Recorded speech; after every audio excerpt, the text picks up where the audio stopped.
Please be seated.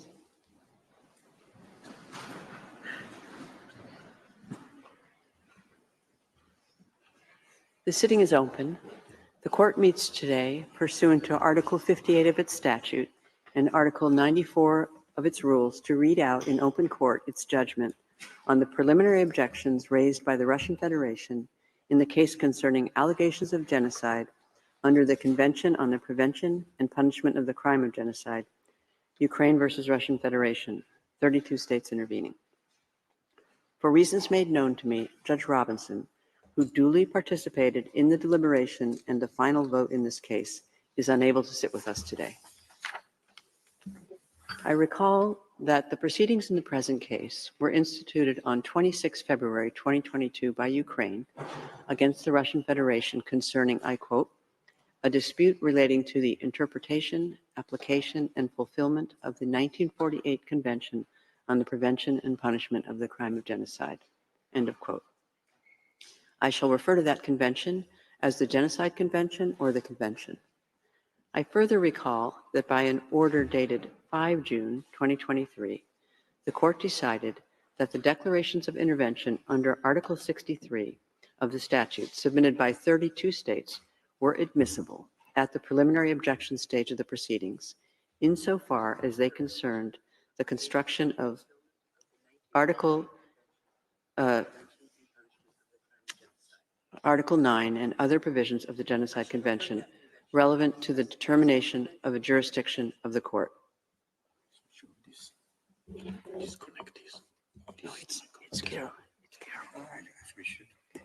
In accordance with the usual practice, I shall not read out the introductory paragraphs of the judgment, which set out the main elements in the procedural history of the case. I shall also omit some paragraphs and summarize others. I shall therefore begin reading the judgment at paragraph 29. The full text of the judgment will, of course, be available at the close of the sitting. The court first recalls the general background of the case. In the spring of 2014, an armed conflict erupted in the Donbas region of eastern Ukraine between Ukrainian armed forces and forces linked to two entities that refer to themselves as the Donetsk People's Republic, or DPR, and the Luhansk People's Republic, or LPR. Despite attempts to achieve a peaceful resolution, the armed conflict continues between 2014 and 2022. On 21 February 2022, the Russian Federation, by decrees of its president, Mr. Vladimir Putin, formally recognized the DPR and the LPR as independent states. In an address delivered on the same day, President of the Russian Federation stated, inter alia, that this decision was taken in light of continuing attacks against the Donbas communities and, I quote, the killing of civilians, the blockade, the abuse of people, including children, women, and the elderly, while the so-called civilized world, which our Western colleagues proclaim themselves the only representatives of, prefers not to see this, as if this horror and genocide, which almost 4 million people are facing, do not exist, end of quote.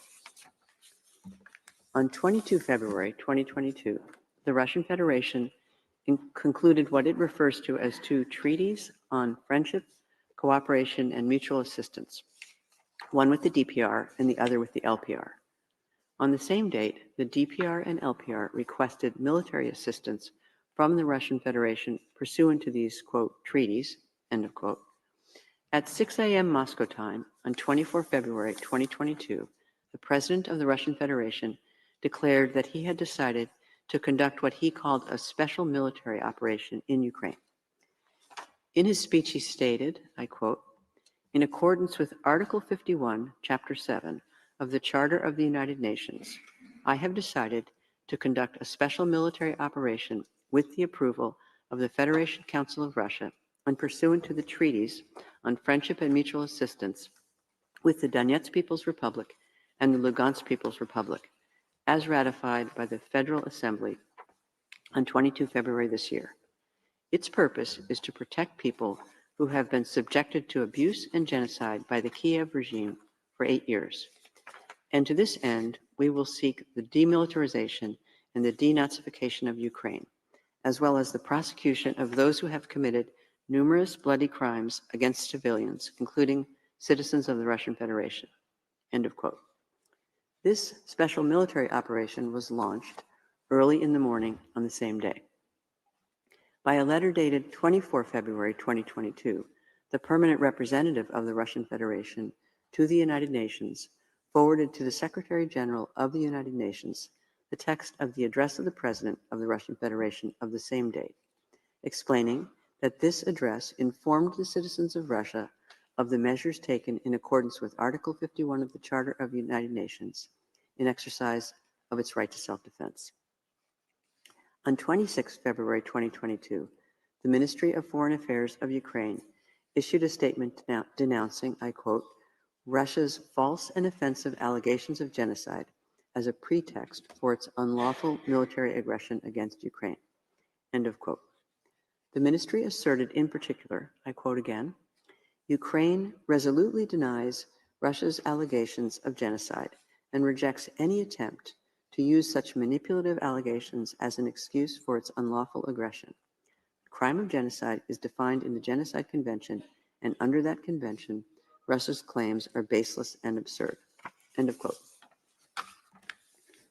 On the same day, a few hours after the issuance of this statement, Ukraine filed its application before the court, together with a request for the indication of provisional measures. On 16 March 2022, the court indicated provisional measures, ordering in particular that the Russian Federation immediately suspend the military operations that it had commenced on 24 February 2022 in the territory of Ukraine. The armed conflict between the Russian Federation and Ukraine continues to this day. The court notes that Ukraine invokes Article 9 of the Genocide Convention as the basis of its jurisdiction. This provision reads as follows, I quote, disputes between the contracting parties relating to the interpretation, application, or fulfillment of the present convention, including those relating to the responsibility of a state for genocide or any of the other acts enumerated in Article 3, shall be submitted to the International Court of Justice at the request of any of the parties to the dispute. End of quote. The Russian Federation has raised 6 preliminary objections, contending that 1, the court lacks jurisdiction as there was no dispute between the parties under the Genocide Convention at the time of the filing of the application. 2, the court lacks jurisdiction ration materiae. 3, Ukraine made new claims in the memorial and these should be found inadmissible. 4, Ukraine's claims are inadmissible as the court's potential judgment would lack practical effect. 5, Ukraine's request for a declaration that it did not breach its obligations under the convention is inadmissible. And 6, Ukraine's application is inadmissible as it constitutes an abusive process. The court starts by considering the first preliminary objection, which concerns the existence of a dispute. It must first determine whether, on the date of the filing of the application, a dispute existed between the parties relating to the subject matter of the application submitted to the court. As the court has stated, the existence of a dispute between the parties is a requirement for its jurisdiction under Article 9 of the Genocide Convention. According to the court's established jurisprudence, a dispute is a disagreement on a point of law or fact, a conflict of legal views or of interests between the parties. In order for a dispute to exist, it must be shown that the claim of one party is positively opposed by the other. As regards disputes concerning the alleged violation of an obligation, the two sides must hold clearly opposite views concerning the question of the performance or non-performance of certain international obligations. It does not matter which one of the parties advances a claim and which one opposes it. The court's determination of the existence of a dispute is a matter of substance, not of form or procedure. The date on which the existence of a dispute must be determined is, in principle, the date on which the application is filed. It must be demonstrated that, on that date, the respondent was aware or could not have been unaware that its views were positively opposed by the applicant. However, it is not necessary that a state expressly refer to a specific treaty in its exchanges with the other state to enable it later to invoke that instrument before the court. Nor is it always necessary for the respondent to have expressly opposed the claims of the applicant, since the silence of the respondent may be sufficient in certain circumstances for the court to infer the existence of a dispute. The court observes that there was, on the date of the filing of the application, a disagreement on the question whether genocide attributable to Ukraine had been or was being committed in the eastern part of its territory. Several organs of the Russian Federation, having the authority to represent the Russian Federation in international relations, issued statements indicating that acts of Ukraine constituted genocide against the Russian-speaking inhabitants of the Donbas region. The president of the Russian Federation declared in his address of 21 February 2022, which coincided with that state's recognition of the DPR and LPR, that 4 million people living in the eastern region of Ukraine were victims of genocide. The permanent representative of the Russian Federation to the United Nations, defending the recognition of the DPR and LPR before the General Assembly on 23 February 2022, claimed that the inhabitants of the Donbas region were victims of a blatant genocide. In his address of 24 February 2022, the president of the Russian Federation claimed that the purpose of what he called the special military operation was, I quote, to protect people who have been subjected to abuse and genocide by the Kiev regime for 8 years. Ukraine has consistently rejected accusations that genocide was being committed in its territory. The Ukrainian authorities had already, in the years before the launch of the so-called special military operation, denounced the activities of the Investigative Committee of the Russian Federation, which was charged, inter alia, with investigating alleged acts of genocide committed in the Donbas region as having no serious basis. In this context, as early as 2014, the Prosecutor General's Office of Ukraine initiated criminal proceedings against certain Russian officials who were members of the committee. Following the launch of the so-called special military operation on 24 February 2022, the Ministry of Foreign Affairs of Ukraine issued a statement denouncing, I quote, Russia's false and offensive allegations of genocide, end of quote. The Russian Federation could therefore not have been unaware that the applicant categorically rejected the allegations that it had committed genocide. Furthermore, Ukraine denounced the use of force by the Russian Federation denounced the use by the Russian Federation of allegations of genocide against it as a pretext for justifying what it called an unlawful aggression, stating that such baseless allegations were, I quote, an insult to the Genocide Convention itself and the international community's relentless efforts in preventing and punishing the world's most egregious crime, end of quote. Even though this statement was issued only shortly before the institution of proceedings, it is clear that the Russian Federation knew at that time that its views were positively opposed by Ukraine, which was accusing it of acting unlawfully by using the convention as a pretext to justify its actions against Ukraine. In the specific circumstances of the case, the court considers that Ukraine could seize it without further delay. The court concludes that on the date of the application, a dispute existed between the parties on the question whether the acts of genocide attributable to Ukraine had been committed in the Donbas region and on the lawfulness of the Russian Federation's actions allegedly undertaken on the basis of such an accusation. The Russian Federation's first preliminary objection must therefore be rejected.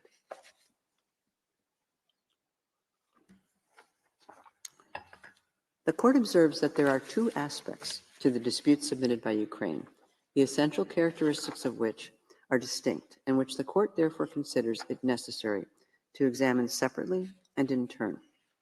The first aspect of the dispute arises from Ukraine's request that the court declare that, contrary to the allegations of the respondent, the applicant has not committed genocide.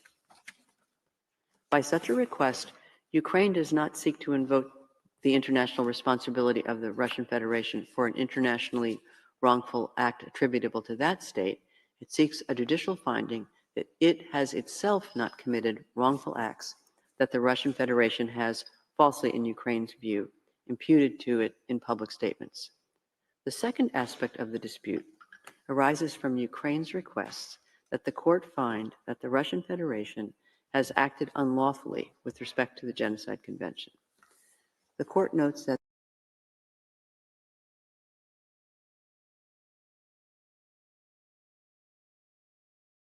responsibility of the Russian Federation by imputing internationally wrongful conduct to it. The claims for reparations submitted by Ukraine are part of that second aspect. In view of the foregoing, the court addresses in turn the two aspects of the dispute thus described and examines, in respect of each aspect as necessary, the questions of jurisdiction and admissibility raised by the preliminary objections of the Russian Federation. The court then considers the preliminary objections in relation to the first aspect of the dispute. It starts by noting that during the oral proceedings, the Russian Federation stated that its second preliminary objection, in which it contends that Ukraine's claims must be dismissed because the court lacks jurisdiction ratio materiae under Article 9 of the Genocide Convention, does not concern the first aspect of the dispute. The court sees no reason to call into question its jurisdiction to entertain the first aspect of the dispute. It thus examines this objection only in relation to the second aspect of the dispute in a later part of the judgment. The court next turns to the third preliminary objection, whereby the Russian Federation contends that Ukraine's claim in the memorial is manifestly different from the one advanced in the application, and that it is therefore inadmissible. The court recalls its well-settled jurisprudence on the subject of additional or amended claims formulated in the course of proceedings. The court has declared that additional or amended claims formulated in the course of proceedings are inadmissible if they would transform the subject matter of the dispute originally brought before the court under the terms of the application. In this respect, the memorial, although it may elucidate the terms of an application, must not go beyond the limits of the claim as set out therein. An additional or amended claim is not inadmissible ipso facto. The decisive consideration is the nature of the connection between the claim presented in the memorial and the one formulated in the application. The court has identified two criteria for assessing whether the required connection exists.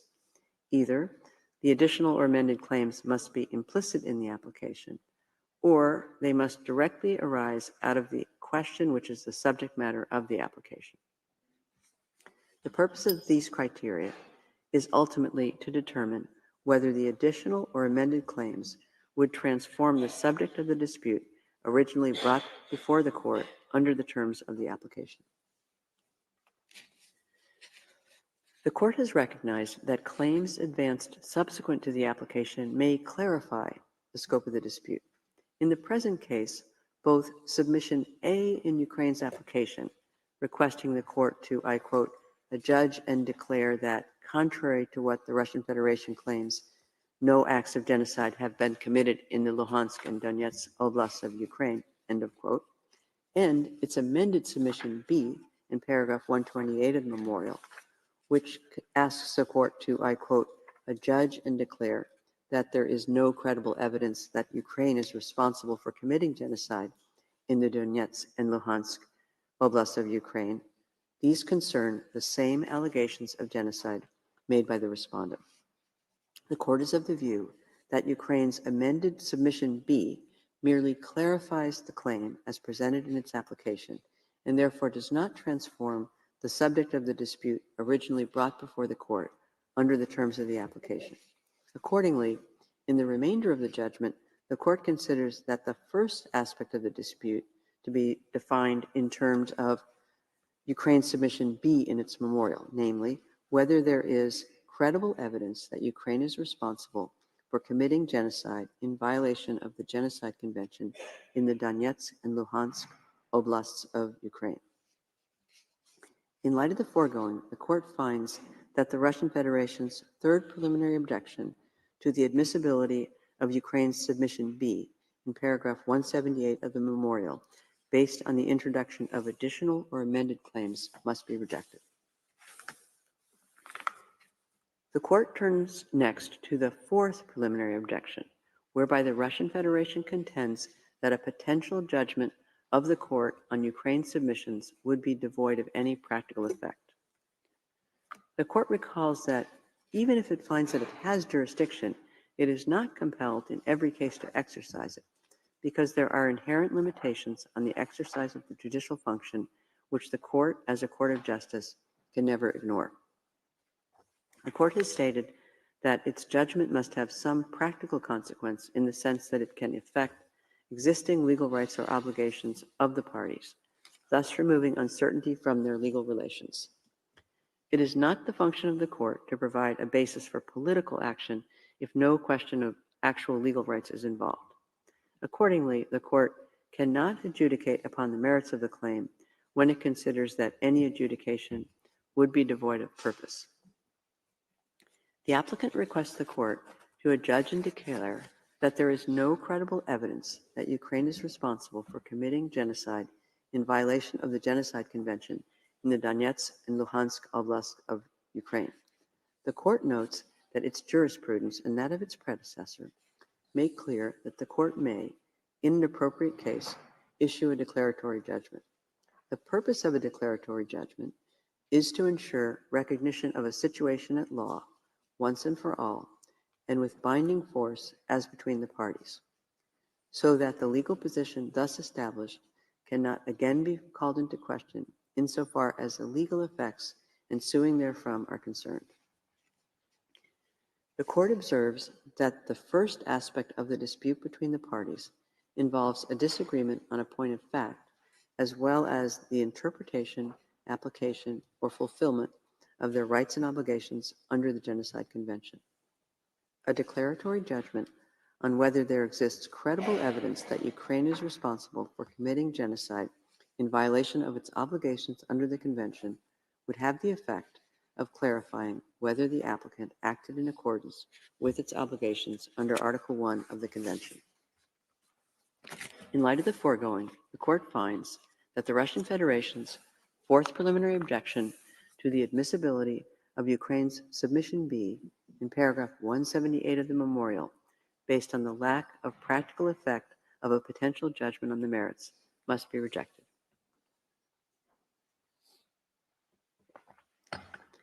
In its fifth preliminary objection, to which the court next turns, the Russian Federation contends that Ukraine's request for a declaration that the applicant did not breach its obligations is inadmissible. The Russian Federation argues that Article 9 of the Genocide Convention was not intended to cover such requests.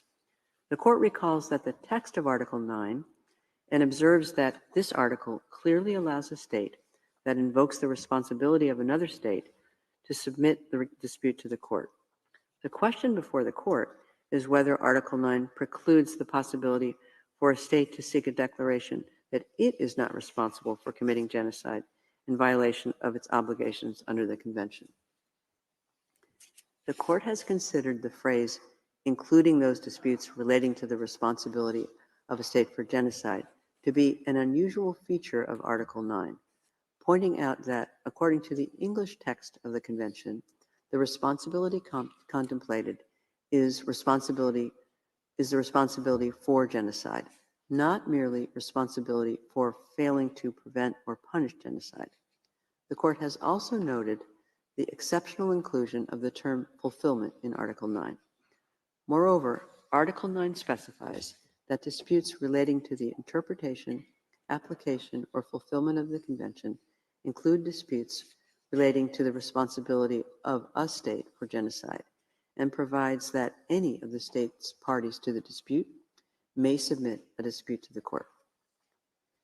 In light of these elements, the court considers that Article 9 does not preclude the possibility for a state to seek a declaration that it is not responsible for committing genocide in violation of the Convention. The respondent further argues that Ukraine's Submission B is incompatible with the judicial function of the court. The Russian Federation contends that by ruling on Ukraine's submission B, the court would be acting as an interim fact-finding body while criminal investigations are ongoing. In the court's view, to address Ukraine's submission B, it would have to make findings of fact in light of the evidence presented by the parties, and then apply the provisions of the Genocide Convention to the facts it has established.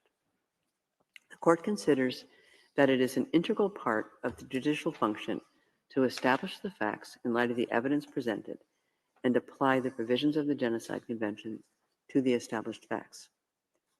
Accordingly, the court finds that the reasons advanced by the respondent cannot support the argument that Ukraine's submission B is incompatible with the judicial function of the court.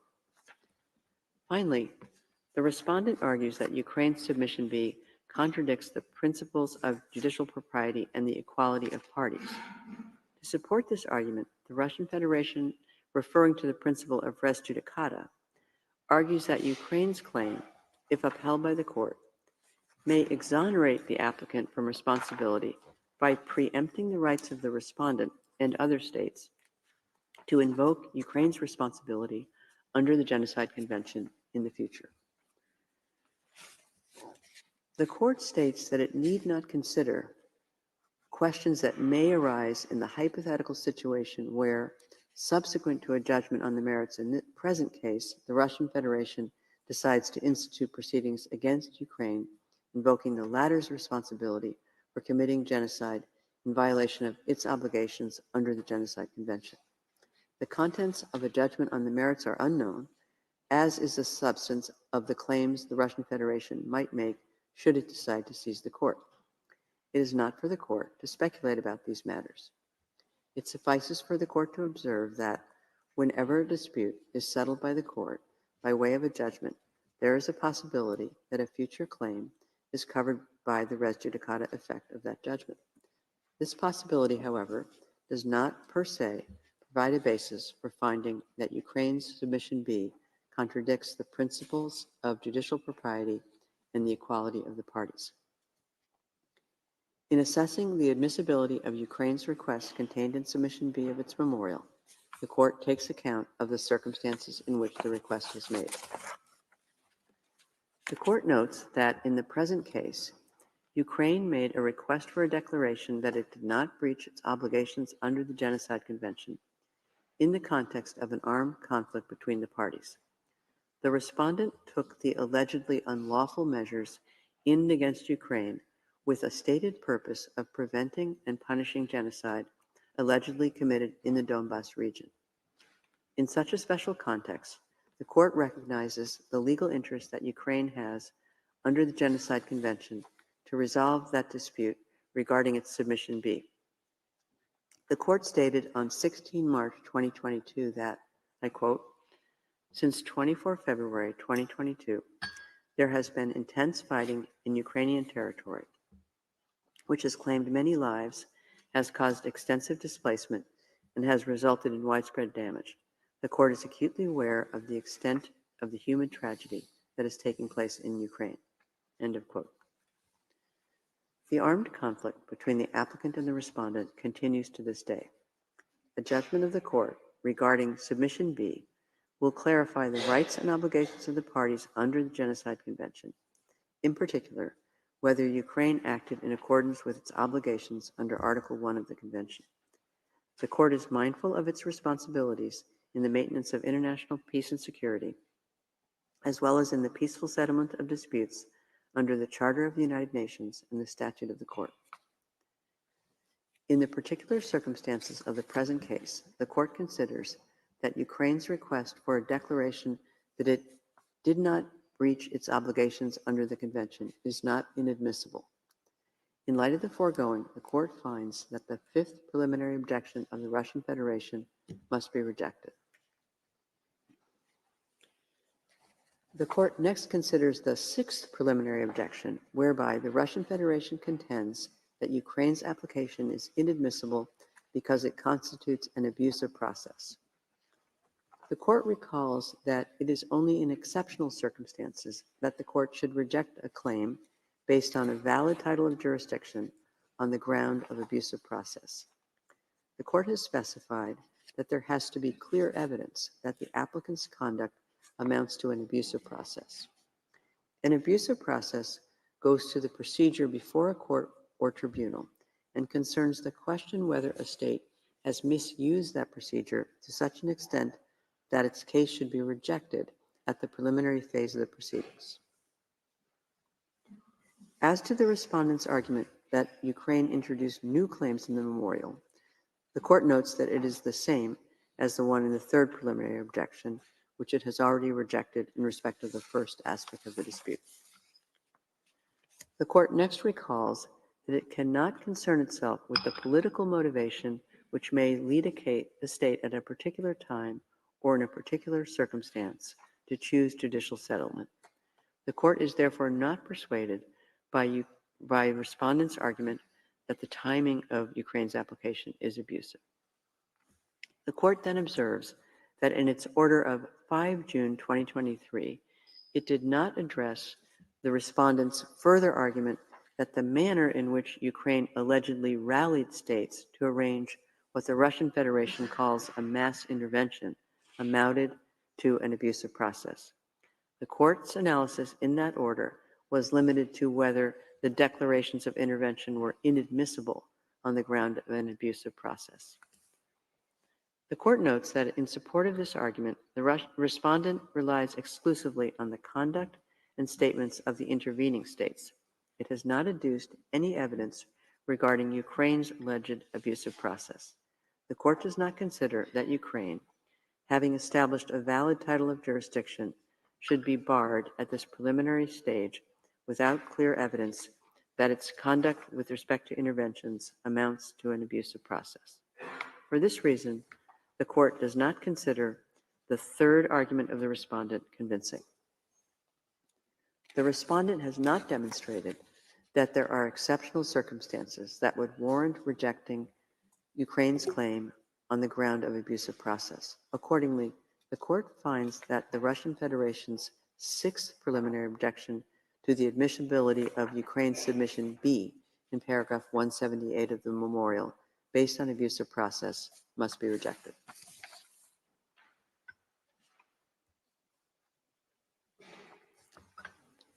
Having addressed the preliminary objections of the Russian Federation in relation to the first aspect of the dispute, the court turns to the second aspect of the dispute.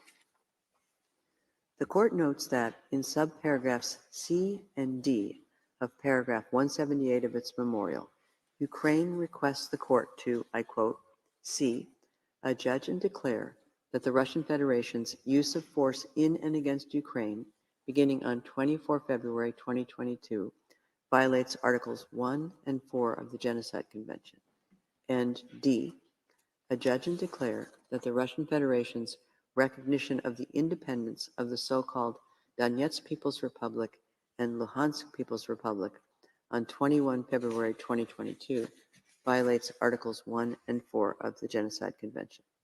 End of quote. These submissions differ in their formulation from those in the application, in which Ukraine asks the court to find, I quote, that the Russian Federation cannot lawfully take any action under the Genocide Convention in or against Ukraine aimed at preventing or punishing an alleged genocide on the basis of its false claims of genocide in the Luhansk and Donetsk oblasts of Ukraine, end of quote.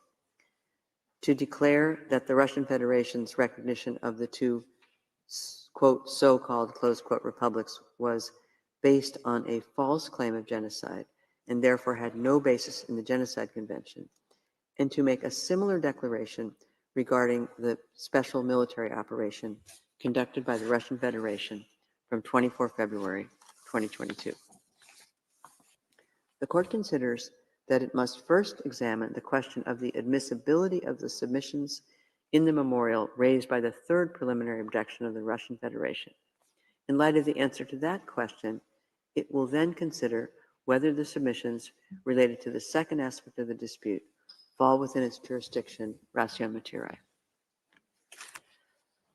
In its third preliminary objection, the Russian Federation contends that the submissions in paragraph 178, subparagraphs C and D of Ukraine's memorial are inadmissible because they differ from the claims in the application to the point that they change the nature of the dispute submitted to the court.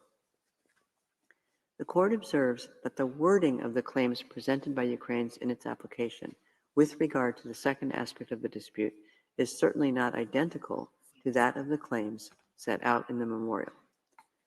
It is true, as the Russian Federation points out, that none of the claims in the application refers specifically to Article 1 and 4 of the Convention, nor is there an explicit assertion that the Russian Federation violated its obligations under the Convention. By contrast, the submissions at the end of the memorial contain the explicit allegation that the actions of the Russian Federation violate the Convention and specify that, in Ukraine's view, the provisions violated are those of Articles 1 and 4 of the Convention. However, a difference in wording is not in itself decisive. What must be ascertained is whether the claim, as it is newly formulated, would transform the subject matter of the dispute originally brought before the court under the terms of the application. In this regard, the court notes that in paragraph 30, subparagraph B of the application, Ukraine submitted that the Russian Federation could not lawfully take any action on the basis of its false claims of genocide. In addition, in paragraph 26 of the application, Ukraine claimed that, I quote, the Russian Federation's declaration and implementation of measures in and against Ukraine in the form of a special military operation declared on 24 February 2022 on the basis of alleged genocide, as well as the recognition that preceded the military operation, is incompatible with the Convention. End of quote. This allegation is repeated in paragraph 29, according to which the actions of the Russian Federation, I quote, based on a false claim of genocide, are incompatible with the Genocide Convention and violate Ukraine's rights. End of quote. In asserting that the Russian Federation had acted unlawfully by carrying out actions incompatible with the Convention, which violated Ukraine's rights, the applicant was already challenging in the application the conformity of the Russian Federation's conduct with its obligations under the Convention and raising the question of the respondent's responsibility vis-a-vis the applicant, whose rights had purportedly been violated. Lastly, by presenting claims for reparation under submissions E and F of the application, Ukraine was necessarily calling into question the lawfulness of the actions undertaken by the Russian Federation. It thus follows from the foregoing that, from the very institution of the proceedings, Ukraine was not merely requesting that the court declare that it had not committed genocide, but was also seeking a finding that the actions of the Russian Federation were incompatible with its obligations under the Convention. It is true that the submissions at the end of the application were not without a certain ambiguity. It is also true that while Article 1 of the Convention was referred to several times in the application, there was no mention of Article 4. However, in the opinion of the court, the submissions in the memorial clarify Ukraine's claims and make them more specific without transforming the subject of the dispute, such as it was submitted to the court in the application instituting proceedings.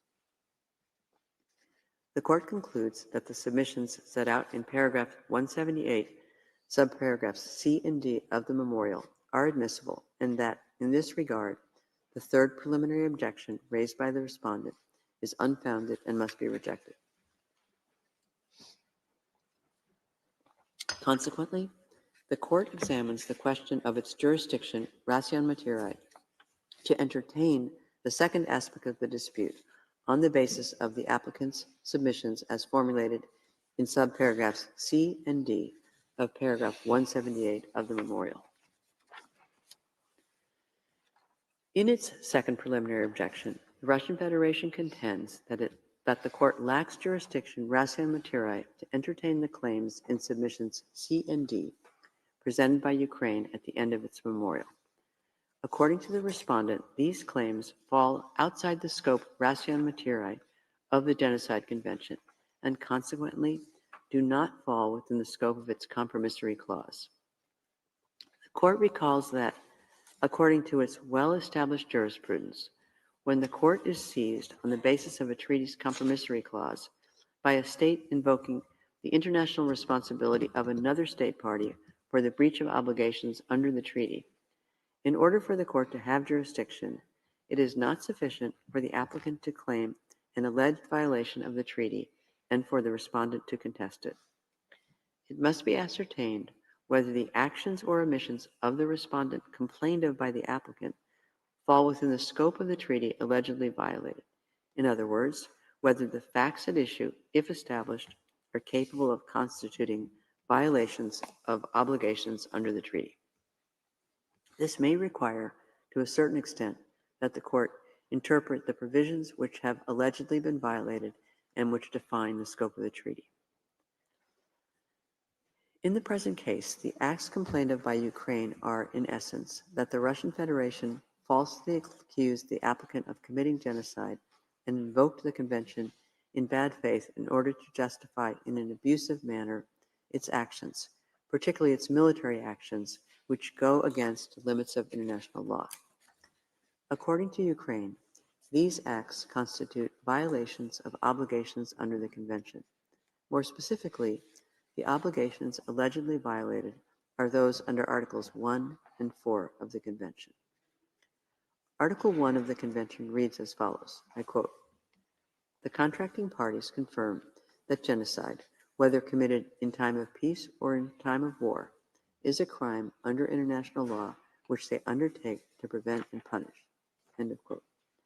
Article 4, for its part, provides that, I quote, "Persons committing genocide or any of the other acts enumerated in Article 3 shall be punished, whether they are constitutionally responsible rulers, public officials, or private individuals."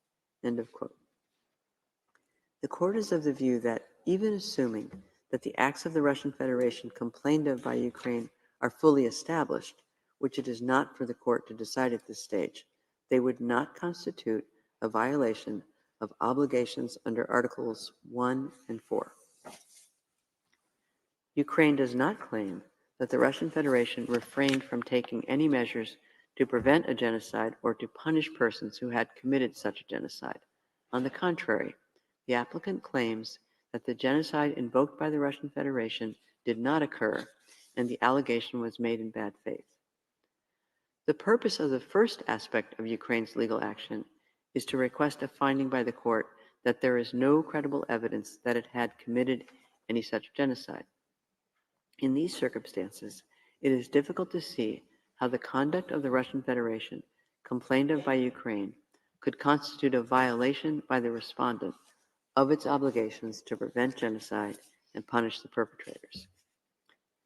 It is true that Ukraine seeks to demonstrate that the acts of which it accused the Russian Federation constitute violations of obligations under Article 1 and 2 of the Convention by relying on two grounds. The first is that the Russian Federation has invoked the Convention in bad faith and implemented its obligations abusively. The second is that the measures it adopted in invoking the Convention go beyond the limits permitted by international law. The court observes that it is indisputable that every treaty in force is binding upon the parties to it and must be performed by them in good faith, referring to Article 26 of the Vienna Convention on the Law of Treaties, reflecting customary international law. More generally, the court has recalled on a number of occasions that the principle of good faith is a well-established principle of international law and one of the basic principles governing the creation and performance of legal obligations. However, the court has also stated that the principle of good faith is not in and of itself a source of obligation where none would otherwise exist.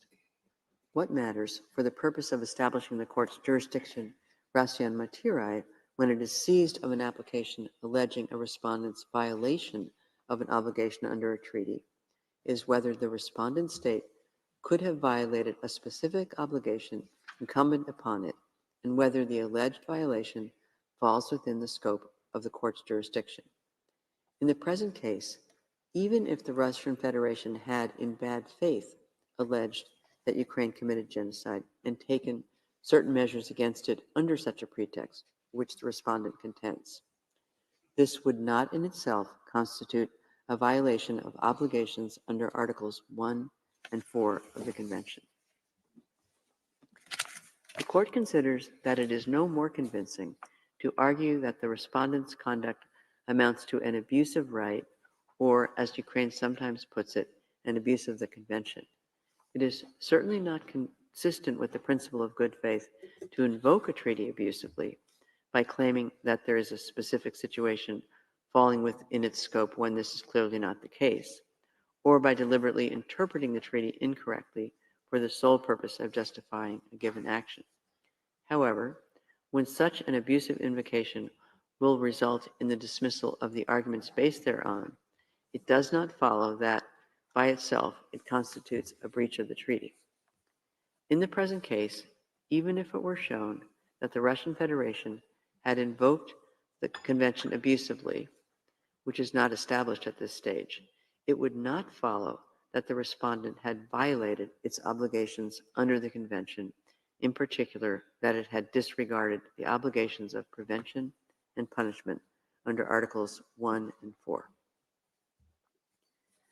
As regards the applicant's argument that the actions undertaken by the Russian Federation on the basis of its false allegation of genocide go beyond the limits of international law, this raises a question that, in the opinion of the Court, does not fall within the scope ratio materiae of the Convention. Ukraine and some of the intervening states rely in this respect on the dictum in paragraph 430 of the judgment on the merits in the case concerning application of the Convention on the Prevention and Punishment of the Crime of Genocide, Bosnia and Herzegovina v. Serbia and Montenegro. The Court stated in that judgment that the obligation to prevent genocide requires states parties to employ all means reasonably available to them so as to prevent genocide as far as possible, while adding that it is clear that every state may only act within the limits permitted by international law. However, it does not follow from the foregoing that if a state seeks to fulfill its obligation of prevention under the Convention through an act that is in breach of international law, such action by itself constitutes a violation of the Convention. The Court did not intend, by its 2007 ruling, to interpret the Convention as incorporating rules of international law that are extrinsic to it, in particular, those governing use of force. It sought to clarify that a state is not required under the Convention to act in disregard of other rules of international law, nor can a state avail itself of the obligation of prevention under the Convention to act beyond the limits permitted elsewhere by international law. Those limits are not defined by the Convention itself, but by other rules of international law. Thus, in the present case, assuming for the sake of argument that by recognizing the DPR and LPR and by launching the so-called special military operation, the Russian Federation sought to implement its obligations under the Convention, and that the acts in question are contrary to international law, it is not the Convention that the Russian Federation would have violated, but the relevant rules of international law applicable to the recognition of states and the use of force. These matters are not governed by the Genocide Convention, and the Court does not have jurisdiction to entertain them in the present case. In conclusion, the acts complained of by Ukraine in submissions C and D of the memorial, from whichever point of view they are considered, are not capable of constituting violations of the provisions of the Convention relied on by Ukraine. These acts do not fall within the provisions of the Genocide Convention, and consequently, submissions C and D, which constitute the second aspect of the dispute brought before the Court by Ukraine, fall outside the scope of the compromissory clause of Article 9. It follows that the second preliminary objection raised by the Russian Federation must be upheld. In view of the foregoing, it is not necessary for the Court to examine the other objections raised by the Russian Federation inasmuch as they relate to the second aspect of the dispute.